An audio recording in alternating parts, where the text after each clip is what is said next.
Buffalo Fluffalo, written by Bess Kalb, illustrated by Erin Kraan, read by Ms. Cotton.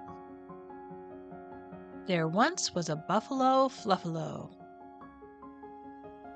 a snuffalo, scruffalo, surly old buffalo, who was ever so snarly and gnarly and tuffalo. "I'm the Buffalo Fluffalo, I heave and I huffalo. Leave me alone because I've had enuffalo." One day when old Fluff was especially miffed, a hammy old ram clumped up with a gift. "I noticed you like to nap in the shade, so here's a big fluffy wool hat that I made." "Ram," he mooed in a manner so tuffalo, "you must go away, I must rebuffalo. I don't need your hammy old help. It makes me want to stammer and yammer and yelp." The ram slunk away with his warm woolly stuffalo, and old Mr. Buffalo snarled and he snuffaloed. "I'm the Buffalo Fluffalo, I heave and I huffalo. Leave me alone because I've had enuffalo." A prairie dog passed by mean Mr. Poofily. "Excuse me, sir, I don't mean to sound goofily, but would you like to join me for flippies and funnels, and romp and race in my tubular tunnels?" "Silly old weasel," cried Buffalo Fluffalo, "I can't play in your tunnels on account of my puffalo. Leave me in peace, go back to your burrow. Let me stomp around while I frown and I furrow. I'm the Buffalo Fluffalo, I heave and I huffalo. Leave me alone because I've had enuffalo."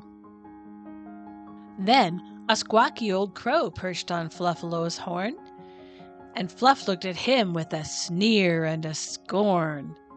"There, old pal," said the crow with a smile, "wanna chitter and chatter and catch up for a while?"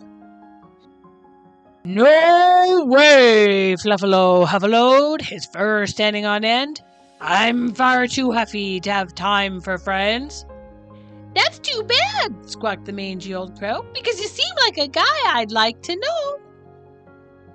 And just as Fluffalo reared up to shout, a dark, doomy cloud blocked the sun out. With a rumble and a grumble and a bangy loud bark, the whole prairie and mountains covered in dark. Then, with one final thundery, blundery blup, the humpiest, heaviest cloud opened up, and down came the rain with a splash and a spluffalo right on the head of old Buffalo Fluffalo. "Squawk!" said the crow with a grin on his beak. "My Buffalo Fluffalo's just a pipsqueak." Then ram and prairie dog gathered to see that indeed Mr. Fluff was so very wee. "Look!" cried the ram, "it's old Mr. Fluff, so little and piddle, all wet in the buff." Everyone gawked, from the mice to the snakes, even the scaly old fish in the lakes. Fluff shouted out, "Don't look at me! I'm not little, I'm tough as can be." He shimmied and shook to repuff his fluff. Then he snarled and gnarled and stomped with a huff. "I'm the Buffalo Fluffalo, I heave and I huffalo. Leave me alone because I've—" "Stop!" said the ram. "You don't have to act tough. We like you just fine without all your puff." "He's right," said the prairie dog, a smile in her eyes. "You're great how you are, no matter your size." "I am," sniffed the buffalo, who wasn't so fluffalo. "I'm sorry for being so grumbly and tuffalo. Without my fluff, I'm tiny and missable." "No!" pawed the crow. "You're ugly and snuggly kissable." And all the creatures from the bats to the bugs covered old Fluff with kisses and hugs.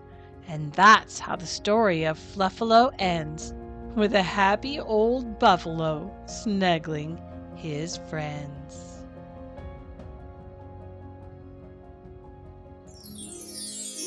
Thanks for watching.